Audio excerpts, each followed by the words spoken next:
Warning, this video contains graphic content. Viewer discretion is advised.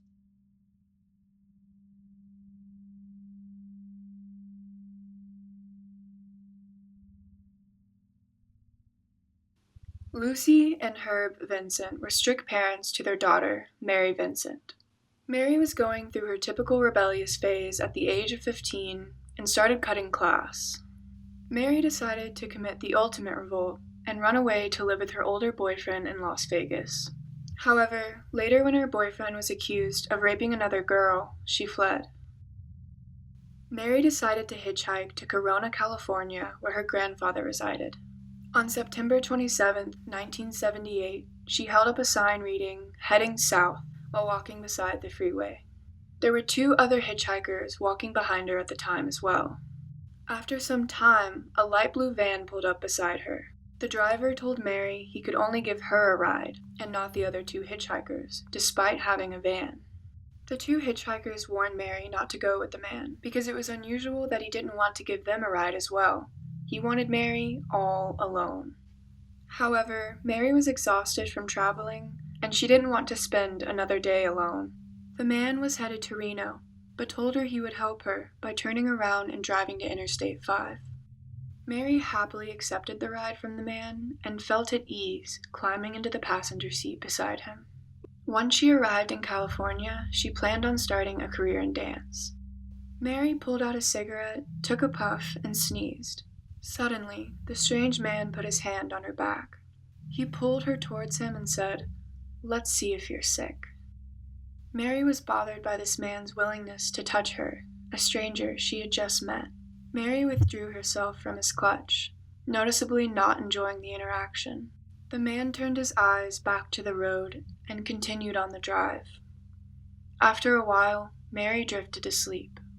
When she awoke, Mary realized that they were headed in the wrong direction. She alerted the driver of this, but the man made up excuses and reassured Mary that it was in fact the right way. She wasn't going to let that slide, however, and grabbed a surveyor's stick and pointed it at the man. He started down a rural road, following a canyon, and pulled to a stop. Mary was starting to feel extremely unsettled about the stranger. She noticed her shoes were untied, so she bent down beside the car to lace them up. She thought she could outrun the man if she needed to. She was young and healthy compared to the old man. Out of nowhere, Mary was struck by two hard blows from a sledgehammer, one to her back and one to her head. She buckled and fell to the ground. The intimidating man stood over her, and Mary looked back up at him. The man grabbed her, demanding that she perform oral sex on him.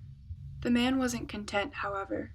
He grabbed her and threw her into the back of the van. She was told to obey everything that the man said if she wanted to live. Otherwise, he'd kill her. Unable to scream out of fear, Mary was raped 6 times and sodomized inside the van. In an interview, Mary said it was the worst thing she's ever felt, and in that moment, she wanted to die. Once the man was done, he bound her hands together so she couldn't escape. Her arms were fastened to the van walls. While still naked, he climbed out of the back and into the driver's seat. The man drove for a while, and then eventually stopped once again and climbed into the back where Mary was captive. He cut her down and forced her to drink an unknown liquid from his cup. Mary began to feel the effects of the drug and eventually passed out while the man proceeded to rape her. Mary finally woke up after the assault, and the man ordered her to get out of the van and lie on the ground beside the road. She pleaded with the stranger to let her go, begging for her life. The man walked back to the van and grabbed something from the rear. When he returned, he stood over her with a hatchet in hand and said, "You want to be free? I'll set you free." He lifted up the weapon and chopped off her left forearm in 3 strikes. Mary began screaming and crying due to the unimaginable pain. She started kicking at her attacker in a frenzy of self-defense. He then came down on her right arm with the hatchet, and in 2 blows, it was completely severed. Mary began to lose consciousness from blood loss, pain, and shock. She was barely awake when the man threw her body off of a 30-foot cliff into the Del Puerto Canyon. The man followed her as she fell down the embankment, and once they were at the bottom, he shoved her naked body into a concrete pipe.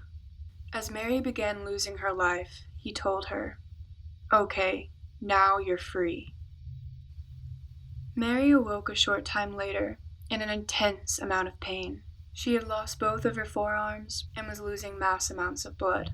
She was also naked, with nothing to wrap around her wounds to stop the bleeding. Mary almost gave up and went to sleep forever. However, when she thought about the other women who could potentially cross paths with her attacker, she did everything she could to resist death. She found the strength to climb out of the pipe and hold the remnants of her arms above her head.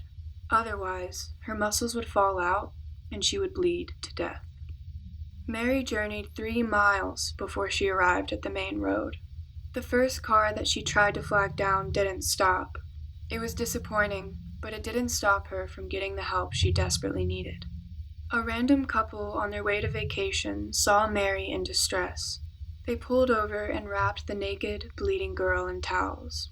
They drove her to a nearby airport and called for an ambulance. The couple questioned Mary on what had happened to her, but the only word she could mutter was, "He raped me." Mary was rushed to the hospital and immediately put into surgery. Afterwards, while she was recovering, police questioned her about the vicious attack. Mary carefully described her assaulter, which produced a detailed sketch true to his appearance. The police sketch was distributed on all media outlets. One California man recognized the sketch immediately. It was his neighbor, Larry Singleton. Mary picked him out of a lineup 10 days later, and Larry was finally arrested. His trial began 5 months afterwards. Even while in police custody, Mary could barely stand to be in the same room as Larry, but she had to walk by him in the courtroom. When she walked by him to testify at the witness stand, Larry whispered something into her ear. Mary turned pale, but proceeded to her seat and gave her testimony. Larry's words sent chills down Mary's spine. He said, "I'll finish the job if it takes me the rest of my life." Larry testified to the court that Mary was a hard-bitten, runaway teen who smoked reefers and threatened to maim him and accuse him of rape if he refused to drive her to Los Angeles. Larry also claimed that Mary had sex with 2 hitchhikers that he assumed attacked her, and then tried to have sex with him as well. Larry's false claims didn't sway the jury. After all, Mary sitting 20 feet away with missing limbs was proof enough for them. At Larry's sentencing, the judge said he wanted him to never walk as a free man again. Sadly, due to the times, the judge could only sentence him to 14 years. Mary Vincent was a brave survivor. She underwent a brutal attack and was left to die, but she didn't feel like a brave survivor. Mary fell into a deep and dark depression, suffering horrifying nightmares. The torture and mutilation she experienced was weighing on her heavily. Due to her new disability, she was unable to find a job. Mary filed a civil suit against Larry Singleton that settled for $2.56 million. Unfortunately, she was unable to claim the money she deserved because Larry was unemployed, imprisoned, and in poor health. He only had $200 to his name. While serving his 14-year sentence, Larry worked as a teacher's assistant in a prison classroom. This, combined with good behavior, allowed him to be released after only serving 8 years. When Mary received this shocking news, it was devastating to her. The last thing Larry said to her was, "I'll finish the job if it takes me the rest of my life." Was this a promise Larry was going to keep? Mary continued to live her life in a constant state of fear, a fear that Larry would in fact keep his promise. Larry was set to be paroled in Contra Costa County, California, but the surrounding towns protested his presence. According to Time, authorities attempted to let Larry settle in one Bay Area town after another, but furious crowds of people protested this decision. Amongst this crowd of protesters was Tampa's chapter of Guardian Angels. The Guardian Angels is a nonprofit international organization of unarmed crime prevention. This group helped immensely, and the protest eventually prevailed.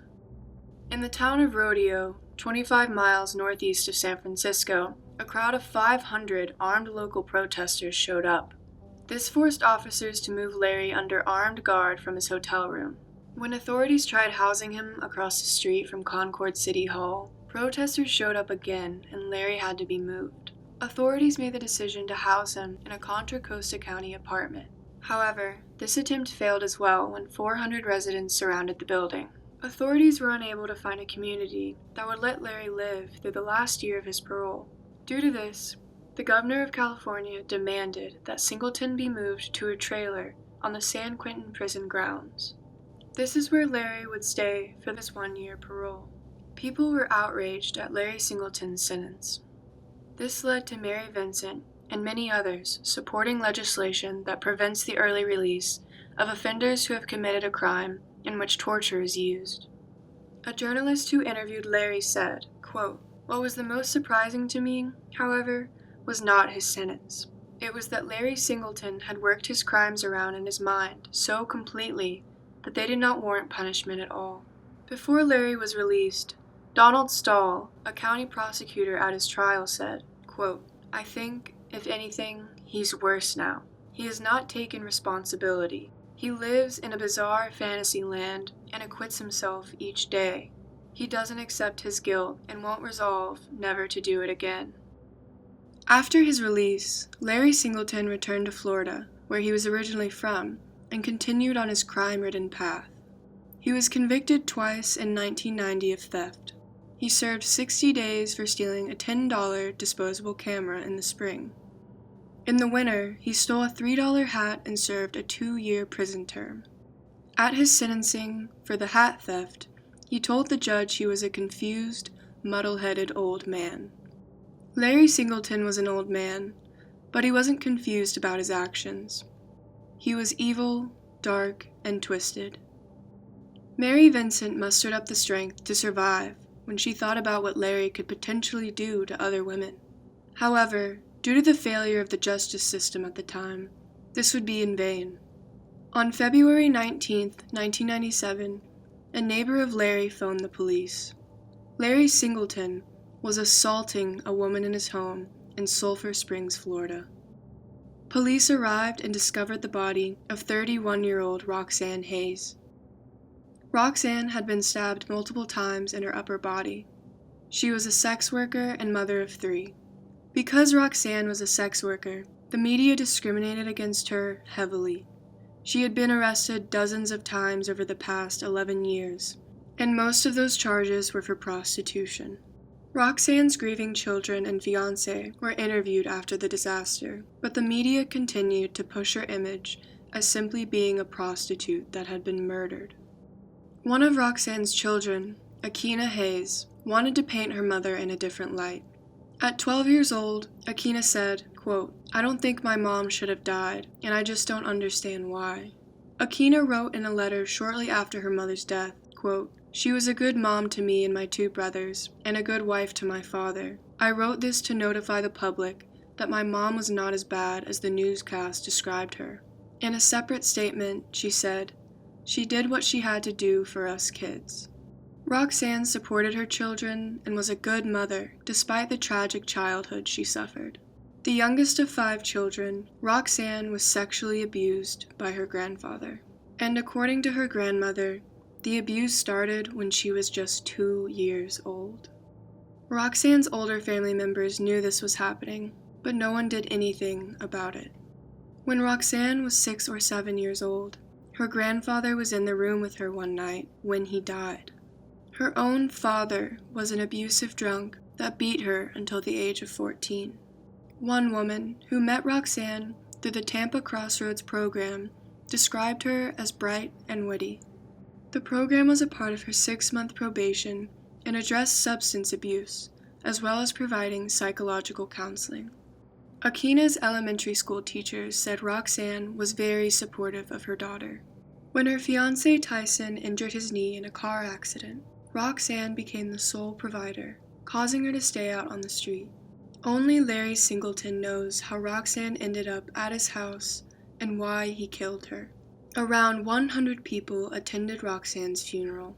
Her body lies in an unmarked grave in Rest Haven Cemetery. 12-year-old Akina wanted to establish a trust fund for homeless families and become a prosecutor. Akina said, quote, "I want to put people in jail who do the wrong thing so they'll serve their punishment, because they just can't go free and do it again." In a letter about the murder of her mother, she wrote, quote, "I'd kill him myself even though I'm only 11 years old." Larry Singleton was arrested once again for committing a horrific act against an innocent woman. Mary Vincent traveled all the way from California to Tampa and appeared at his sentencing. She gave a statement in hopes that this time Larry would be put away for the rest of his life. One of her statements read, quote, "Unfortunately, my assailant's next victim was not as lucky as I. Roxanne Hayes died as a result of the brutal and violent attack she suffered at the hands of my assailant in February of 1997. It was only after I saw him in a courtroom in Tampa, Florida, and identified him as the one who committed these horrible crimes that I realized that my whole life had been on hold for almost 20 years. I have now obtained the long overdue psychological counseling to help me get over my nightmares and fear. Yet, sometimes I still feel like that confused 15-year-old runaway trapped in the body of a 35-year-old mother of two. No one should ever have to go through what I went through, or what the children of Roxanne Hayes will go through without their mother." The judge sentenced Larry Singleton to death in 1997 at the age of 70, but a date of execution wasn't set. On December 28, 2001, he died of cancer behind bars at the North Florida Reception Center at the age of 74. Today, Mary Vincent is an artist and a mother of two boys, Luke and Alan. She said, quote, "When I became a mother, I really had something to live for."